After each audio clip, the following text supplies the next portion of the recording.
Bueno, lo que os quería explicar aquí era 4 trazos que van a ser encima mucho más rápido y que espero que nos... Paradójicamente, cuando intentas explicar algo rápido se hace aburrido. O sea, intentaré ser lo más dulce posible. A ver, yo como formación soy paisajista, os quería hablar desde el paisaje. El paisaje es una técnica una forma de entender tanto el proyecto urbano como el urbanismo que es definible de una forma muy fácil, entendiendo lo que preexiste para dar forma a la ciudad y no al revés. Hay muchas definiciones. Cada paisajista tiene la suya. Hay siempre, pero fijaros que casi siempre están metidas en aquello de etimologías, como si hubiera una esencialidad, como si hubiera aquello de decir, sí, la ciudad cambia, pero hay cosas que persisten. Al final hay tantas etimologías que, como dice aquí, después de decir la etimología suiza, la etimología holandesa, la etimología no sé qué, no sé cuántos, al final dice, ¿sabes qué pasa con todo esto? Que es confuso. Bien, es confuso. Entonces escogeremos una. El paisaje asocia gente y lugar. La palabra danesa landskap o la holandesa o la del viejo inglés combina dos raíces. Tierra significa a la vez lugar y la gente que vive allí. Skabe, to shape, los sufixos skap, tal, tienen algo que ver con asociación, partenariado. Luego el paisaje sería una relación entre una comunidad y la naturaleza, o para actualizar, cuando esas palabras se han sobreutilizado tanto, la relación entre un grupo humano y un medio. El grupo humano transforma, el medio condiciona, pero esta es una relación dinámica, va transformándose el tiempo. Los americanos la llaman affordance. Luego, si pensamos en... el tema es cómo se estructuran los grupos, ¿no? Al final, porque si pensamos en esa relación y pensamos en grandes grupos, podemos llegar a absurdos, ¿no? Pero si nosotros somos esto, seguramente tenemos que recordar que también que el resultado de esto, el paisaje de esto, es también esto. Pero hay otras maneras de definir los grupos, de definir cómo se plasman ese nuestro vivir en este trabajo de Pere Jaume, que es un artista catalán especializado en el paisaje, que hizo esta instalación tan bonita en la calle del Carmen, que decía, aquello que debemos estar dibujando con nuestras maneras de vivir, ¿no? Eso, para mí, sería el buen urbanismo. Y de eso os quería hablar de esas relaciones. Y disculpad que esté en inglés, yo doy un poco clases por todas partes y está todo mezclado aquí. Pero bueno, os quería hablar de una serie de agricultores, de diversos agricultores que existen en las ciudades y cómo han formado, no una evolución, porque todos son valiosos en sí mismos, sino en los trabajos que hemos ido haciendo sobre agricultura urbana, cómo se han ido relacionando. Hay unos que se llaman los profesionales, llamaríamos, los jubilados, una historia preciosa de los jubilados, cómo han transformado el paisaje de aquí, trayendo una cultura de otro lugar.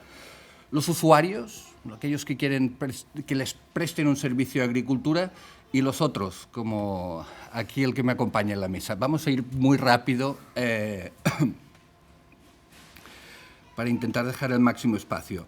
Los profesionales, cuando hablamos de la agricultura urbana a nivel profesional, es cierto, es aquello que decíamos antes, es importante el tenerla planificada, es importante tenerla protegida, pero es estúpido pensar que con planificarla y protegerla vamos a tenerla verdaderamente.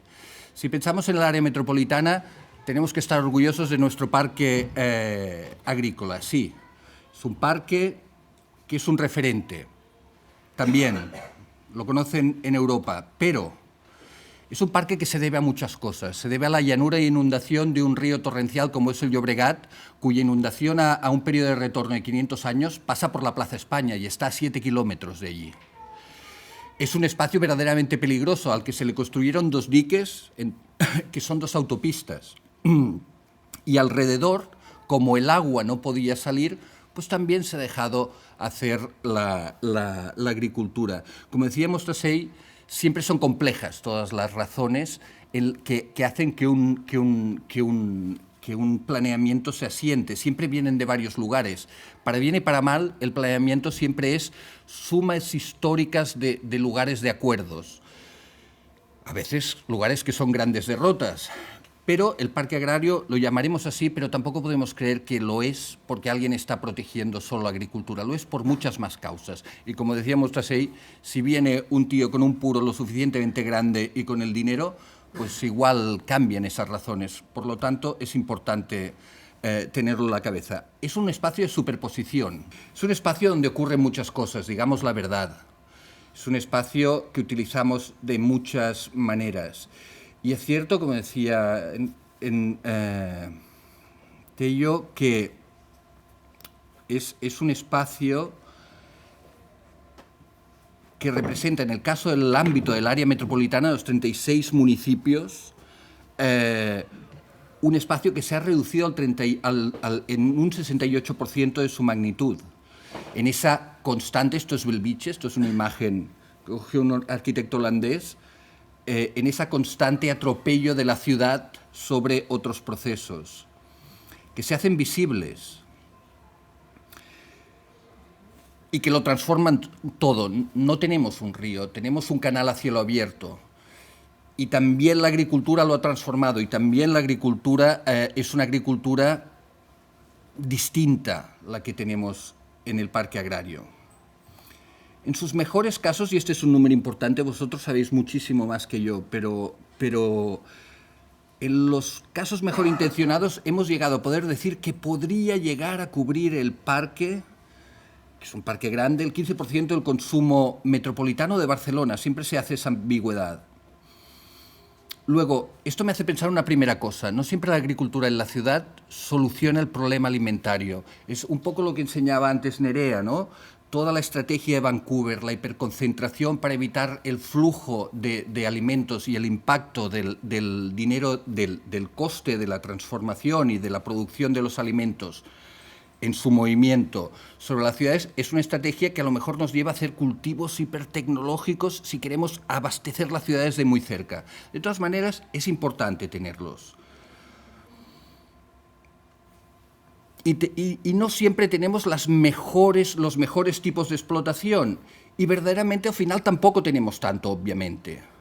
También es cierto, ¿no? Tenemos 3.000 hectáreas, si lo contamos todos, ahí dentro está el río. En realidad el 60% de esas hectáreas son las que son parque agrícola cultivado. Y es cierto, usted sí lo sabe bien, se ha mantenido, genera una pequeña parte de economía metropolitana, pequeñísima, el 0,21% del mercado de trabajo y mucho menos como movimiento económico. Pero, sin embargo, se mantiene gracias a que ese pequeño grupo de trabajadores, Unió de Pagesos, tiene 10.000 afiliados en toda Cataluña, nos conseguí encontrar cuántos tenía en el Baix Llobregat, pero, hostia, mandan mucho. Ya sabemos quién es. Las tracturadas han conseguido luchar, eso que decíamos, de la lucha por el territorio, como algo importante. Pero metámonos con todo el mundo. Estoy yendo muy rápido, ¿eh? Una explotación típica en este lugar puede dar entre 3.000 y 7.000 euros con un cultivo más o menos típico, tecnificado, y se puede llegar a los 20.000 cuando estamos hablando de invernaderos, con lo cual los pageses también son, en tanto que profesionales, figuras ambiguas. No les va mal lo del plástico, les gusta. Y yo que he hecho espacios protegidos, proteger la laguna de la Murtra, por ejemplo, me decían, y los entendía, hostia, queremos poder matar los pájaros, se nos comen nuestro trabajo. O sea, son territorios complejos que necesitan lo que decíamos, aprender a trazarse entre ellos, ¿no? Y como también me decía Xavi antes, ¿no? ¿Se hablará de qué se puede hacer con la agricultura? Pues sí, hay gente que hasta ofrece conducción trial de transportes, de tractores. Y entonces puede llegar a ganar mucho más con las actividades complementarias. Y este es un estrés de lo que es la viabilización de la economía agrícola, que también tenemos que vigilarla. ¿Por qué? Porque al final, cuando hablamos solo de dinero, estamos hablando de que del coste por capitalización que nos daría una hectárea de regadío en la llanura del Llobregat, que estaría por los 3,5 euros siendo generosos, llegamos a valores de oferta, que esto es muy bueno, en la pico de la burbuja inmobiliaria, el valor expectante urbanístico, es decir, suelo aún no urbanizable, pero que se esperaba que se transformara, se llegó a pagar a 40 euros cuando se hacían expropiaciones para pasar instalaciones. 40 euros según un sistema legal y estudiando el mercado. Ahora se están pagando 45, ¿sabéis por qué? Por la transformación en pequeñas 45 euros por metro cuadrado, que es una barbaridad. Es lo mismo que te pagan por un suelo para hacer viviendas unifamiliares, sin urbanizar, para hacer pequeñas particiones de 50 metros y alquilarlas en agricultura urbana a familias que quieren estar en contacto. Y se está pagando eso en Gavà, en Viladecans. O sea, cuidado, no hay ninguna esencialidad que nos lleve a las esto. Como paisaje, ¿cómo es? Como paisaje hay esa tendencia a la gran infraestructura que decimos, hostia, está mal, porque es verdad, está contaminando, está perjudicando la calidad del producto, pero a la vez es indispensable, otra vez, con las lógicas economicistas de entrar en un mercado muy rápido y de tener un servicio muy inmediato. Y como paisaje es un paisaje confiscado. Y a veces por una cosa que yo he tenido que tratar mucho con los payeses, cuando hicimos, por ejemplo, el camino de la playa de Viladecans, que no les gustaba que se vieran sus campos, porque decían, me cogerán las frutas. Y al final descubrieron que les cogían las frutas del borde cuando les quitábamos las vallas aquellas opacas que ellos querían poner, y que en cambio se evitaba que alguien entrara con una furgoneta, cosa que también les pasara y les quitara toda la cosecha. Tenían una pequeña pérdida. O sea, esto es solo para intentar abrir la cabeza de todos, ¿no? Porque es un territorio, y aunque sea agrícola, no nos pensemos que con no hacer las cosas urbanizables vamos a disolver el conflicto urbano. Ojalá, pero no es así. Esto es precioso. Esto es el jubilado. El jubilado como preocupa del espacio, ¿no? Del espacio agrícola. Este es el maravilloso libro de Pau Faus, que hace ya mucho tiempo que lo invito a mis clases, que hizo de la ciudad jubilada. Hablaba de la cuenca del Ripoll, de la gente que estaba trayendo los jubilados que llegan los obreros que llegan en los años 60 mayoritariamente aquí, son gente que no son muy jóvenes, suelen ser ya familias con hijos, que se mueven con toda la familia, están sobre la treintena, y 30 años más tarde, 20, 30 años más tarde, empiezan a jubilarse y empiezan a decir, ¿qué hago con mi tiempo?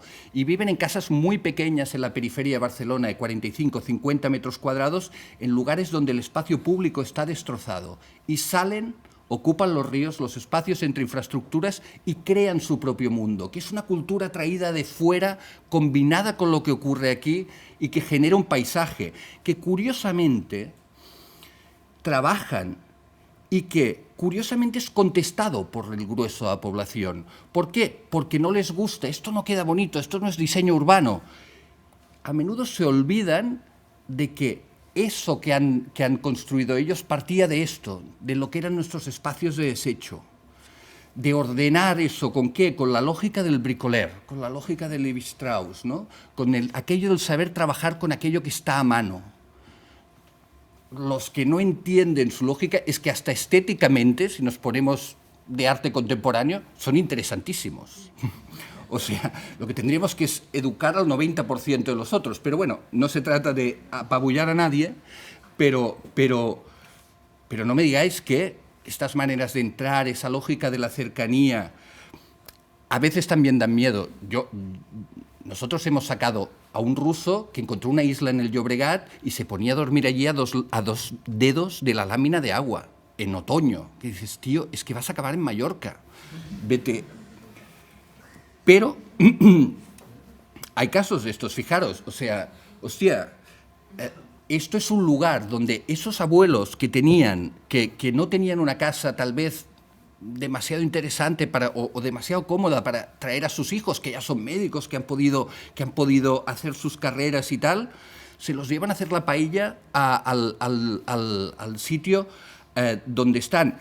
Espero que aquí no vayan muchos niños, pero de todas maneras crean esa cultura que está repitiendo una vida que tuvieron cuando eran jóvenes y que venía de otro lugar y que nos la enseñan y que están orgullosos de ella. 5. Ay. Bueno, digamos lo que se dice el bricoler, ¿no? Esa otra forma de construir. Y esa lógica de la cercanía y a la vez la lejanía, estar separados y no estar privatizando, y con la sabiduría que todas las parcelas, como coño debe ser, son iguales. O sea, se ponen de acuerdo, bueno, todo el mundo es una cosa como por aquello, por discreción. Luego hay otro sujeto, que es el usuario. Este proceso, que lo trajeron ellos en los 70, 80, se convierte en algo deseable y les empiezan a pedir a los ayuntamientos en masa, otros jubilados tal vez un poco menos valerosos, por decirlo así, que les hagan unas instalaciones adaptas a esto. Y hacen cosas y las ponen en medio de Barcelona que a veces quedan, la verdad, un poco, dices, ¿era estrictamente necesario? Y claro, los políticos van, se hacen la foto, dicen, esta es la alcaldesa de Hospitalet, con el señor de la Cruz Roja, es un mundo idílico, y está muy bien, y están recibiendo. Pero lo bonito de este mundo es que es un mundo que tiene una química propia que se transforma sola. Y os lo explico. Generalmente la prestación se da a los jubilados. En Barcelona hay 600 plazas que se van cambiando por rotación, etcétera, etcétera. Pero ¿sabes qué pasa? Empieza a pasar esto. Empieza a pasar que se conocen, que generan redes.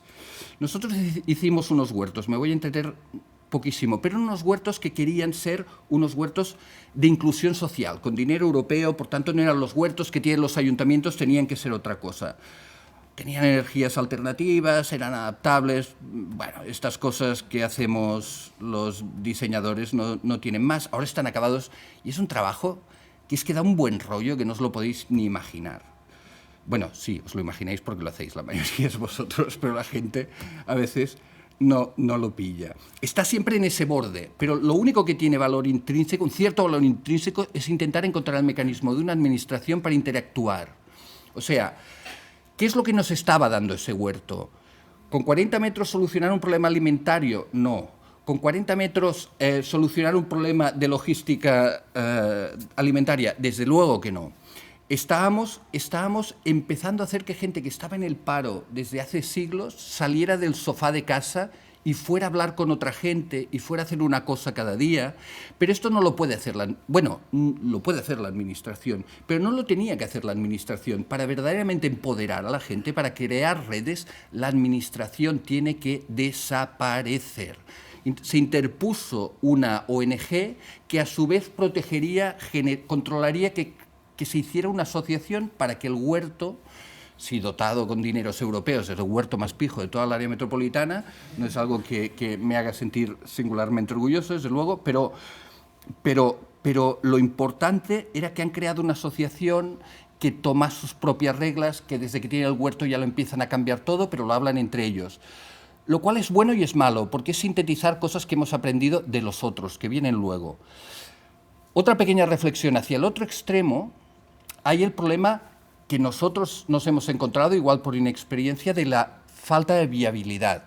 Es decir, tú puedes ofrecer suelos, pero es muy difícil que la gente coma de aquello. En nuestros huertos también la gente se forma para que puedan hacer despachos porque hay otros sitios donde hay suelo. Pero cuando estamos hablando del formato huerto, 40 metros para una familia o algo así, hasta probamos con la stevia, ¿no? Que era como la cosa más productiva. Era imposible llegar a que alguien pudiera salir de un problema económico con aquello.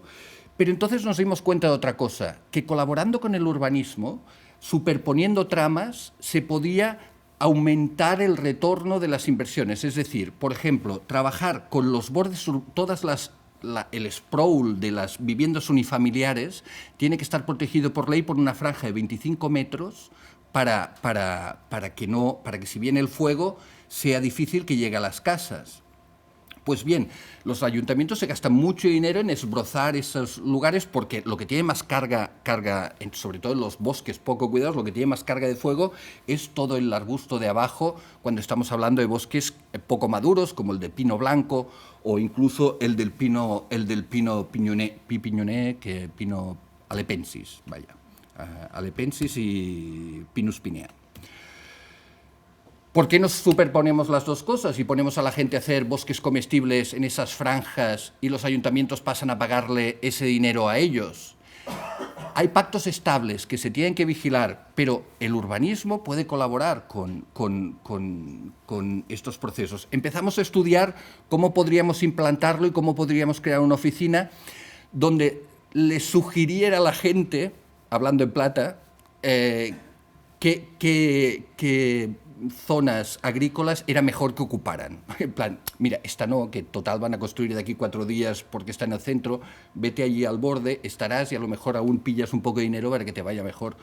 Y hostia, estamos empezando con eso. ¿A partir de qué? De estudiar cómo funcionan los bordes de la ciudad, pero eso pueden ser muchas más cosas. Pueden trabajar sobre las redes conectivas, sobre el control social, el control de la gente, conseguir que en zonas escolares haya gente, en zonas donde los niños pasan las vías verdes para ir a la escuela, hayan cultivos de huerto, puede ayudar a las vigilancias que se están haciendo para que los niños puedan ir tranquilos a la escuela, en muchos barrios, etc. Se estudió esto y, hostia, sonó la flauta y ganamos un premio en Italia con un trabajo que hizo Simonetta conmigo en... Simonetta, oh Dios, os lo escribiré, lo siento, ahora no acuerdo el apellido de Simonetta. Total, ¿qué se puede hacer? Se puede cultivar, los tipos de cultivos que son más adaptados a la diferente posición respecto a la escorrentía del territorio, cuándo puedes trabajar con ramadería urbana, con ganadería urbana y cuándo no, y por dónde te funcionan, porque la ramadería urbana déjala ir, que decimos aquí, cuando se pasa por un huerto, también la monta parda, ¿no? Y entonces, ¿cómo puedes intentar compatibilizar esto? Al final esto va de organizar tramas, de hacer estructuras verdes que ayuden a construir lo que los franceses tienen por ley, la necesaria construcción de las infraestructuras verdes previas al desarrollo urbano. Es decir, cómo respira el territorio antes de que la ciudad se haga. ¿Se especule o no se especule? Que haya, el huerto tiene aquello de generar centralidad y ya estar generando esas primeras tramas, abuelos que están menos solos, pero es que no tienen que tener huertos solo los abuelos, es una cosa que siempre me ha parecido muy rara a mí, puestos a prestar el servicio. Los otros no, los que quieren y son más jóvenes, tal. Y ahora, muy rápidamente, lo más importante de todo, hay ese último paso de los otros, la gente que está haciendo agricultura de otra manera y que tiene mucho que ver con el urbanismo, muchísimo que ver, que es precisamente esto que estamos diciendo. Vamos muy rápido. Es cierto que la agricultura físicamente puede crear estructuras, pero esto de la agricultura urbana va de, como decía Erea, visibilizar un conflicto, de reclamar el derecho a la ciudad, como decía Henri Lefebvre. Reclamar esa necesidad de que la ciudad avanza, para bien o para mal, cuando sus problemas son visibles y cuando el conflicto está ahí. Entonces pensamos. Cuando empieza a desaparecer, ya no es porque sea agricultura, dejamos de pensar. Ya no es, oye, si quieres pensar para la derecha, piensa para la derecha, piensa para la izquierda, piensa para donde quieras, pero piensa. Para pensar necesitamos ver cuáles son. Los límites de nuestro pensamiento tienen que ver con aquello que nos es presente en nuestra cotidianidad. Bueno, formas de organización colectiva, incorporación de nuevas tecnologías de manera que también los copiamos de mala manera, hemos puesto placas solares y tal. El aumentar la permeabilidad ecológica de la propia trama urbana, no solo a base de dividir en 2 dimensiones, sino entendiendo que una cierta dimensión verde puede estar, pero sobre todo, y acabo, ese momento en que la gente se pone a trabajar y genera relaciones que trascienden la agricultura, en las que aparecen otras actividades y generan redes que esas las necesita el urbanismo para dibujar la ciudad. Esto soy súper orgulloso porque los de K+D no, pero los de Conector son todos alumnos míos. Los programas y esta idea de, hostia, de ir atrayendo gente e ir enseñando. Tenemos las redes, tenemos muchas cosas y al final tenemos esa red de espacios que son pocos y que acaban. ¿Y cuál es una de sus primeras capacidades de atracción? Crean una vida que, como decía Guy Debord, está fuera de lo monetarizado. ¿Sabéis qué pasa? Trabajando en un huerto, lo pasas de puta madre y no gastas dinero prácticamente. Lo cual es muy distinto a lo que solemos hacer, ¿no? Desmonetarizar la vida urbana. ¿Dónde puedo comprar tiempo? O sea, vale, ya he trabajado, estoy todo el día muy ocupada, hago muchas cosas, estoy yendo y viniendo, y además cuando me divierto gasto mucho dinero, todo es económico. Guy Debord es aquel que nos explica que no solo somos esclavos del dinero cuando trabajamos, sino también cuando creamos estarnos divirtiendo. Hay ciertas formas de odio que son más resistentes que otras. Guy Debord. Total, al final, ese crear redes, ese crear otra forma de democracia, que es la que construye la ciudad, también para hacer casas, oye, y que viene también de una berenjena, como una de sus maneras posibles. Muchas gracias, he intentado ir todo lo rápido que podía.